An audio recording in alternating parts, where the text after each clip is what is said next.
सुप्रभात, good morning. मी प्राजक्ता तांडेल. तुम्ही पाहताय न्यूज 18 लोकमत. बातमीपत्रामध्ये आपलं स्वागत आहे. बातमीपत्रामध्ये पाहणार आहोत सकाळच्या महत्त्वाच्या 100 बातम्या. सुरुवात करूया.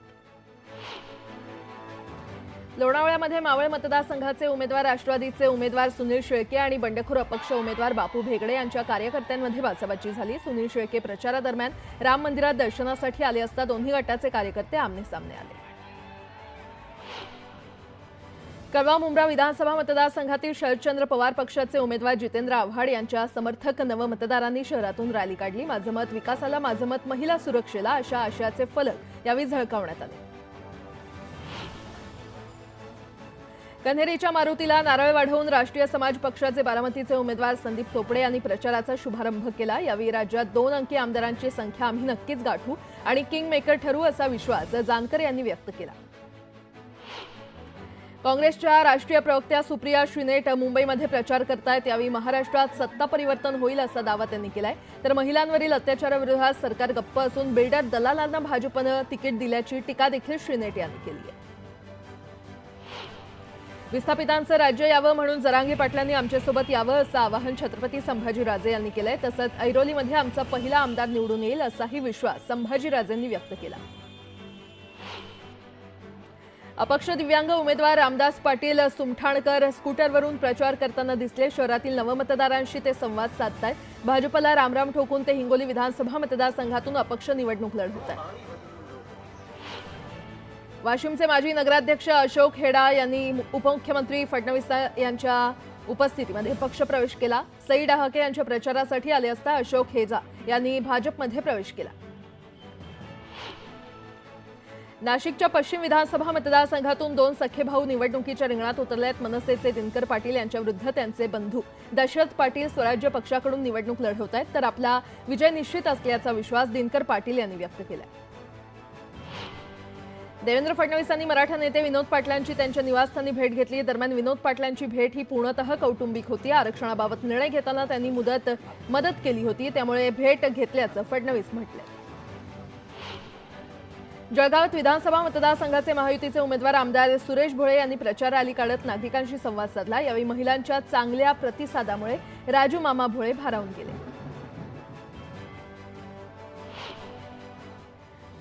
आता एक मोठी बातमी. विधानसभा निवडणुकीच्या पार्श्वभूमीवर राजकीय घडामोडींना वेग आलेला आहे. भाजपचा जाहीरनामा आज प्रसिद्ध होणार आहे. केंद्रीय गृहमंत्री अमित शहा यांच्या हस्ते जाहीरनामा प्रसिद्ध केला जाईल आणि अमित शहा यांची आज मुंबईमध्ये पत्रकार परिषद होणार असून यातून ते भाजपचा जाहीरनामा जाहीर करतील. दरम्यान भाजपचा जाहीरनामा नेमका कसा असणार याकडे आता सगळ्यांचं लक्ष लागलंय.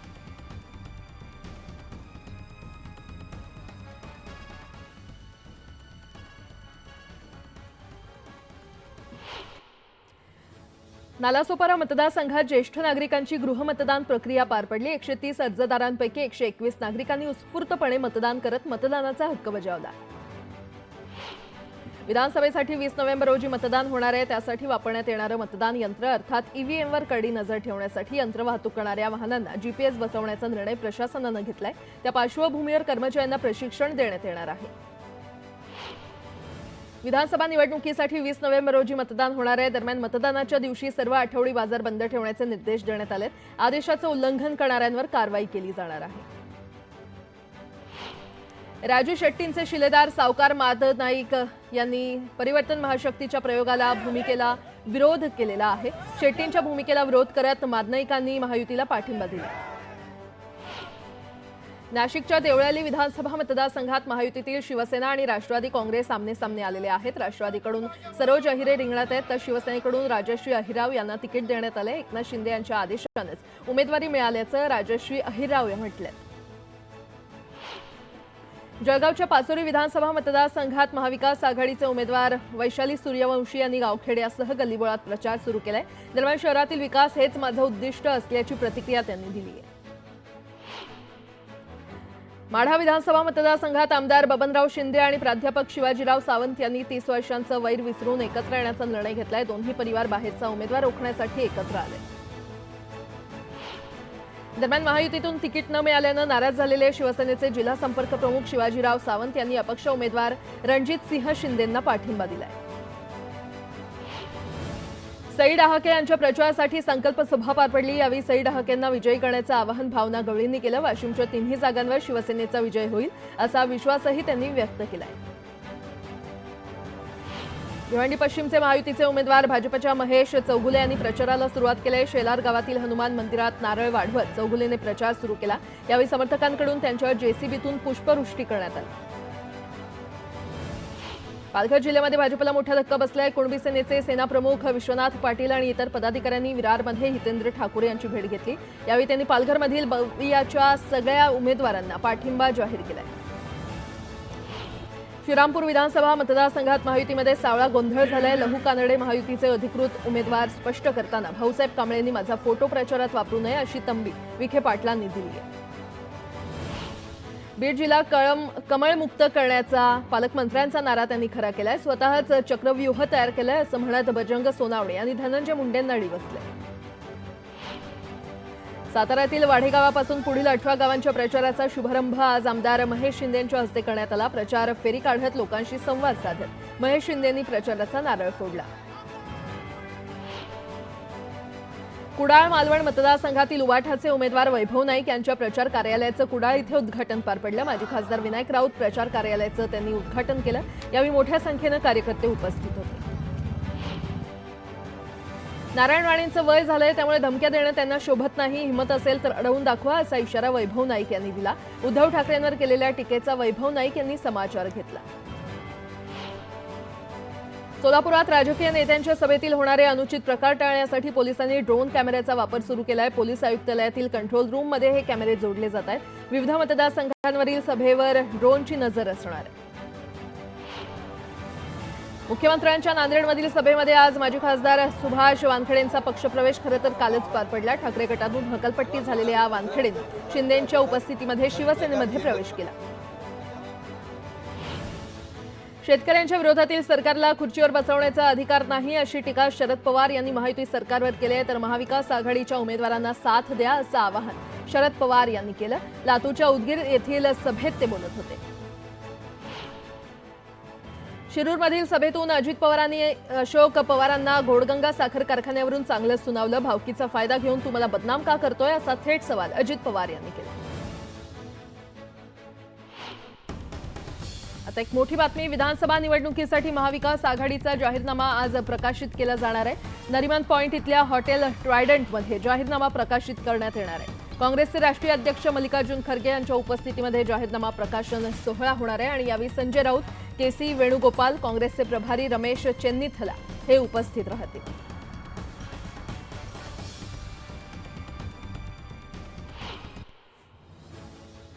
गेल्यावेळी तुम्ही गद्दाराला पडला, आताही गद्दाराला पाडायचंय असं आवाहन उद्धव ठाकरेंनी हिंगोलीकरांना केलंय। आधी मला म्हटलं साहेब तुम्ही जाऊ नका आणि नंतर हाच तिकडे गेला, नंतर कळलं याची पापं काय आहेत असं म्हणत उद्धव ठाकरेंनी संतोष बांगर यांच्यावर नाव न घेता टीका केली आहे।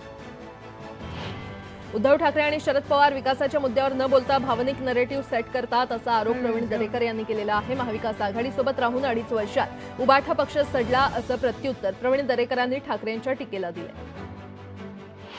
तुम्ही 35 वर्षांपासून इथे लोकप्रतिनिधी म्हणून काम करता, अर्थमंत्री राहिलात तरीही साधं पोलीस स्टेशनही बांधलं नाही असं म्हणत अजित पवारांनी इस्लामपुरातूनही जयंत पाटलांवर हल्लाबोल केला। वर्ध्याच्या कारंजात महायुतीचे उमेदवार सुमित वानखडे यांच्या प्रचारासाठी मंत्री नितीन गडकरींची सभा पार पडली। यावेळी भाजप हा कार्यकर्त्यांचा पक्ष तर काँग्रेस हा घराणेशाही चालवणारा पक्ष असल्याची टीका गडकरींनी केली। जोगेश्वरी मतदारसंघातून खासदार रवींद्र वायकर यांच्या पत्नी मनीषा वायकर विधानसभेची निवडणूक लढणार आहेत। दरम्यान वायकर साहेबांनी केलेल्या कामाची माहिती जनतेत पोहोचवणार असं वक्तव्य मनीषा वायकर यांनी केलं। मलबार हिल मतदारसंघात ठाकरेंनी जैन चेहरा देऊन मोठी खेळी केलेली आहे। मंगलप्रभात लोढा यांच्या विरोधात ॲडव्होकेट भैरूलाल चौधरी असा सामना रंगतोय। दरम्यान चौधरी पहिल्यांदाच निवडणुकीत उभे राहिल्यानं त्यांच्या प्रचाराला देखील चांगला प्रतिसाद मिळतोय। बंडखोरीचा महायुतीच्या विजयावर परिणाम होणार नाही असा विश्वास रवींद्र चव्हाण यांनी व्यक्त केला आहे। दरम्यान राज्यातील सर्वच बंडखोरांवर आवश्यक ती कारवाई करण्यात आल्याचंही चव्हाण म्हटले। भिवंडी विधानसभा मतदारसंघात रुपेश म्हात्रे यांचा समाजवादी पक्षाचे उमेदवार रईस शेख यांच्यासाठी पत्ता कट करण्यात आलेला आहे। त्यामुळे नाराज असलेल्या रुपेश म्हात्रेंनी ठाकरे गटाला रामराम करत हाती भगवा झेंडा घेत शिवसेनेमध्ये प्रवेश केलाय। वंचित बहुजन आघाडीचे अध्यक्ष प्रकाश आंबेडकर यांनी मुस्लिम समाजाच्या उल्मा संघटनेला साथ घातलेली आहे। विधानसभेच्या 32 जागांवर उल्मा संघटना वंचितच्या उमेदवाराला पाठिंबा देणार का, तसं अधिकृत जाहीर करणार का, असा सवाल प्रकाश आंबेडकरांनी केलाय। मनसेचे उमेदवार संतोष अब्गुल यांनी मनसेचं इंजिन डोर टू डोर पोहोचवण्याचा प्रयत्न केलाय। दापोलीतील वाडी वस्तीमध्ये संतोष यांचा पायदळ प्रचार सुरू आहे। गलीबोळातील घरात तर शेतीच्या बांधावर जाऊन अब्गुल मतदारांचे आशीर्वाद घेत आहेत। अमरनाथमध्ये उबाठाचे बंडखोर उमेदवार डॉक्टर जानू वानकर यांनी निवडणुकीतून माघार घेतल्यानंतर अधिकृत उमेदवार राजेश वानखेडे यांना पाठिंबा देत त्यांच्या प्रचाराला त्यांनी सुरुवात केली आहे। बेलापूर विधानसभेचे अपक्ष उमेदवार विजय नहाटा यांनी आपला जाहीरनामा जनतेसमोर मांडला। शहरातील विविध विकास कामांचा उल्लेख या जाहीरनाम्यात करण्यात आला असून या कामांची पूर्तता केली जाणार असल्याचं नहाटा यांनी स्पष्ट केलंय। आता एक मोठी बातमी। एकीकडे महायुती सरकार लाडक्या बहिणींचं कौतुक करत असताना दुसरीकडे कोल्हापुरात भाजप खासदार धनंजय महाडिक यांनी भर सभेत लाडक्या बहिणींना दम दिलाय। धनंजय महाडिक नेमकं काय म्हटलेत आपण पाहूया। पाहिजे मानसिंग पाटील आणि राजू मोरे, तुम्हाला सांगतो, जर इथं काँग्रेसची रॅली बिली निघाली आणि त्यामध्ये जर तुम्हाला महिला दिसल्या ज्या 1500 रुपये आपल्या योजनेच्या घेतात, त्यांचे फोटो काढून घ्या, फोटो काढून घ्या, त्यांची नावं लिहून घ्या। कारण बरोबर आहे का नाही? म्हणजे घ्यायचं आपल्या शासनाचं आणि गायचं त्यांचं, असं नाही चालणार। जर कोण आणखी अनेक ताया महाराष्ट्रामध्ये छाती बडवायला, आम्हाला नकोत पैसे, आम्हाला नकोत, आम्हाला सुरक्षा पाहिजे, पैसे नकोत, पैसे नकोत, राजकारण करता या पैशाचं। काँग्रेसच्या सभेला जर महिला दिसल्या जाऊन फोटो काढायचे, काँग्रेसच्या रॅलीमध्ये महिला दिसल्या जाऊन फोटो काढायचे, फोटो आमच्याकडे द्या, आम्ही व्यवस्था करतो त्यांची। आणि जर लय मोठ्यानं कोण भाषण करायला लागली किंवा दारात कोण जर आली तर लगेच एक फॉर्म मध्ये यायचा, बाई तुला नको आहेत ना पैसे, ह्याच्यावर खाली सही कर, लगेच उद्यापासून बंद करतो म्हणायचं, पैसे बंद, उद्या बंद, आमच्याकडे काही पैसे लय झालेले नाहीत। मध्य आणि पश्चिम रेल्वेवरील रेल्वे रुळांची दुरुस्ती आणि तांत्रिक कामांसाठी आज दोन्ही मार्गावर ब्लॉक घेतला जाणार आहे आणि त्यामुळे मुंबईकरांचे हाल होणार आहेत। सणासुदीच्या काळात झालेल्या चेंगराचेंगरी प्रकरणानंतर रेल्वेनं निर्णय घेत फलाट तिकीट बंद केलं होतं, मात्र आता ते पुन्हा सुरू करण्यात आलेलं आहे। यासोबतच इतरही काही महत्त्वाच्या बातम्या आपण पाहणार आहोत। तुर्तास एक छोटासा ब्रेक घेऊन लगेचच परत येतोय। पाहत रहा न्यूज 18 लोकमत।